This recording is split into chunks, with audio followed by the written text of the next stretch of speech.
The next award tonight is the NABEF President's Special Award, which recognizes historic and extraordinary achievements by a broadcaster or group of broadcasters. Now please join me in welcoming back to the stage to present this honor, Marcellus Alexander.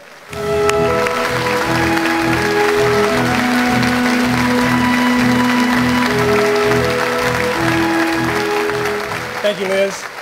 Our country talks a lot about thanking veterans for their service. We've all been touched by the videos of families and pets welcoming service members home. Sadly, once that is over, the reality is that there are many vets who do not get the post-service care that they need. WXIA set out to shine a light on those soldiers who are pushed aside with their documentary, Charlie Foxtrot. They interviewed former service members who found themselves without physical and mental care they needed to recover. And it was due to trauma they experienced while in the line of duty, the very thing we always thank them for every day. WXIA gathered 12,000 signatures on a petition for the Fairness in Veterans Act, bipartisan legislation backed by 44 veterans service organizations that requires mental health conditions like PTSD to be considered in the discharge review process. The series ran on the station's sister stations in 38 cities nationwide. Members of Congress also attended a screening inside the U.S. Capitol. The bill eventually passed through Congress and was signed into law by the President. Let's learn more about Charlie Foxtrot.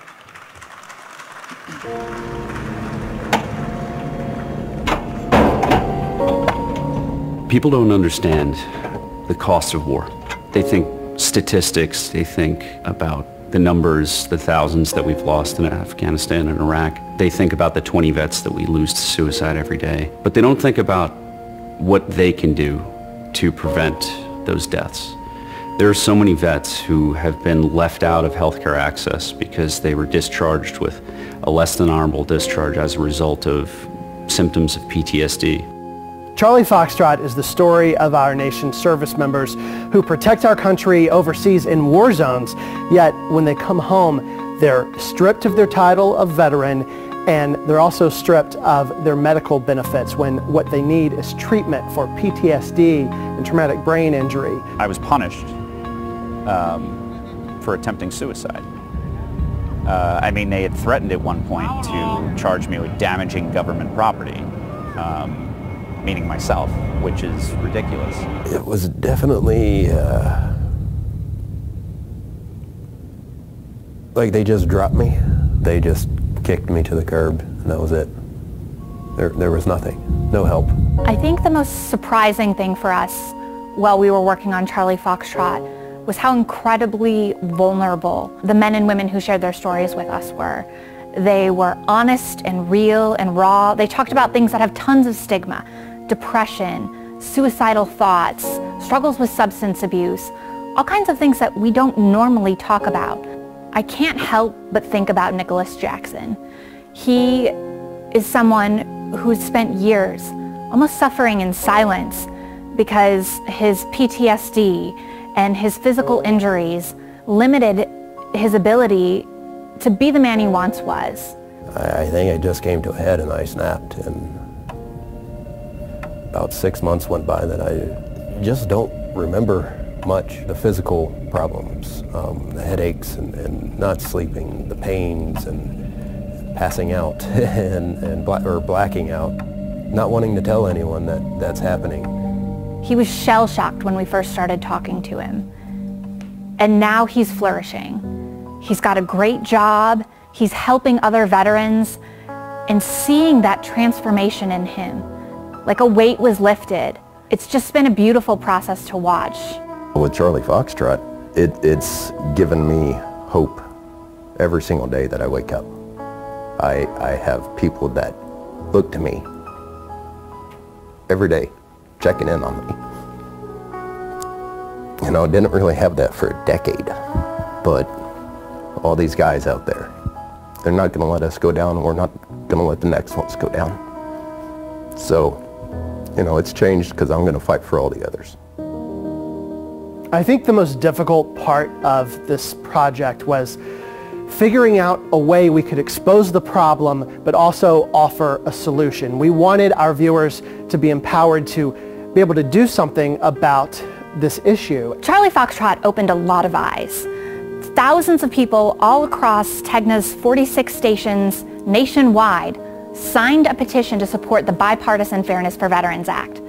That piece of legislation was passed by Congress last December and signed into law. Not only that, but we screened Charlie Foxtrot on Capitol Hill, and the now Secretary of the VA was in the audience that night.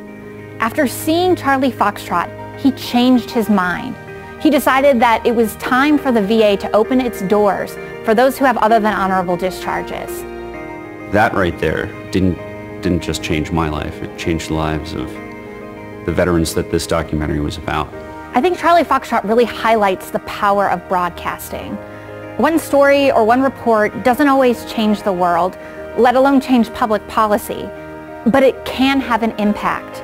And the more we use our collective voices to send out a message, the louder that voice is and the more it's heard. With Charlie Foxtrot, you're talking about saving a life.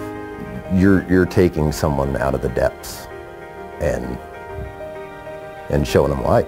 I mean, look at me, I guess, you know.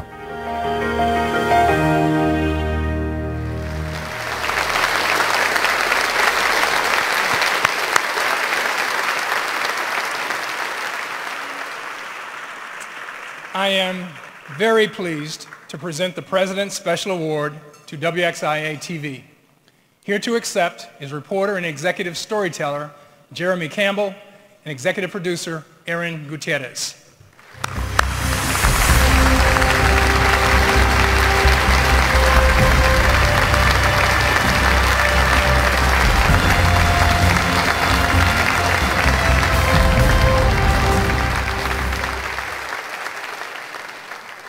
One story rarely has the power to change the world, but voices banded together through the power of broadcasting are hard to ignore.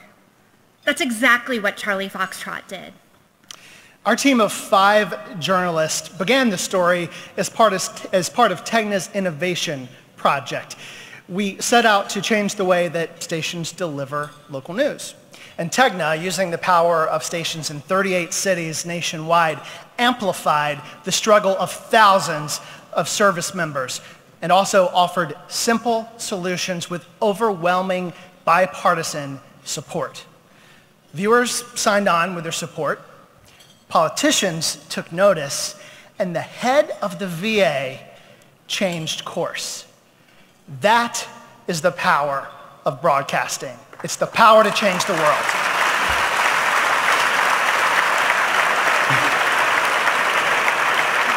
On behalf of Aaron Gutierrez, Matt Livingston, Lauren Rudisil, Bliss Savage, and myself, we could not be more grateful to the National Association of Broadcasters Educational Foundation for this honor.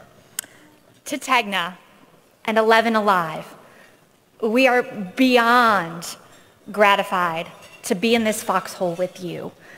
Thank you for your support, your willingness to try something risky, to take a stand on an issue, and to help our veterans get the care that they deserve. And most of all, we want to say thank you to 2 courageous veterans that are joining us in the room today. Christopher Goldsmith and Nicholas Jackson, will you please stand up?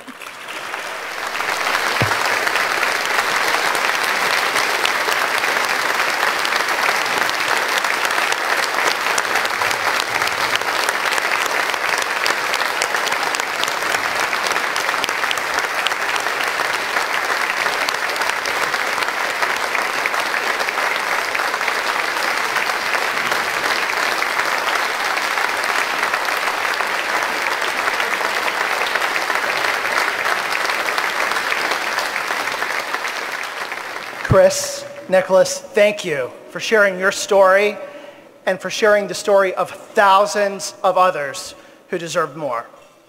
You are the heart of Charlie Foxtrot.